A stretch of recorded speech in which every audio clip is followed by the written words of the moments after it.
guys, so pupunta kami ngayon sa Gypsum guys, which is green shop.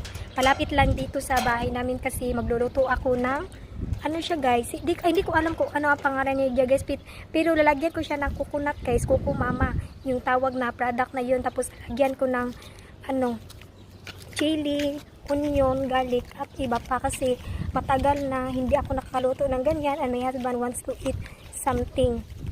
And also, palagi lang kami nag-order. So, sabit na sa lutong bahay ang husband ko. So, sabi ko sa kanya, if he wants to eat adobo, I can cook for him. Pero gusto ko talaga kumain ng guys, iba na naman kasi palagi ako nagluto ng adobo guys. Nagsasawa na ako guys. If nagsasawa na ako kumain ng adobo, then my husband too is already nagsasawa na rin. So, sobrang init ngayon guys. Yagit kaming dalawa guys. Wala kaming himol. Oh, ito yung outfit namin ngayon dito sa labas guys. So, it's really good guys kasi nakalabas kami ngayon. Kasi mostly guys, or hindi kami lalabas ng ganitong oras kasi sobrang init. So, palagi lang kami nagstay at home ng husband ko. So, ngayon, kailangan nga namin bumili ng mga product para panluto. Hindi na nga kami guys, and I don't know how much oil guys. So, ito yung green shop dito guys, or Gypsum. Ito siya guys.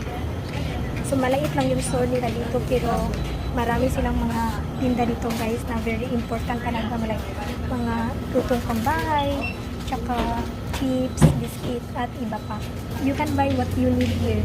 Nakalabas na kami ng store guys. So, ito yung talaga yung hinahanap ko guys. So, ito siya guys. I'm sure guys, alam niyo itong Coco Mama na ito. So, very famous to siya guys. Ito yung madalas ginagamit ng mga tao. Okay. Especially to my mom guys. Ito yung ginagamit niya every time nagluluto siya. So, ito pala yung show the plastic. So, ito pala yung mga binili namin guys. It's not much. So, we just pay like 300. So, it's not very expensive. So, sobrang mura lang dyan siya guys. So, ngayon guys is pauwi na kami ng husband ko. So, I will start to cook guys if makarating na ako sa bahay namin. So, nandito na kami sa bahay guys. So, ito yung chicken guys. So, kailangan i-slice ko pa to siya guys.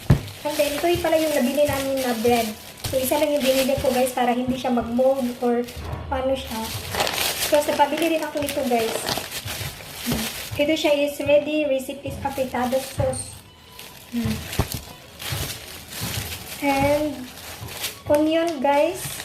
Hindi siya makalimutan yung onion kasi this is very important for cooking. So ito siya guys. So ito yung mga binili ko.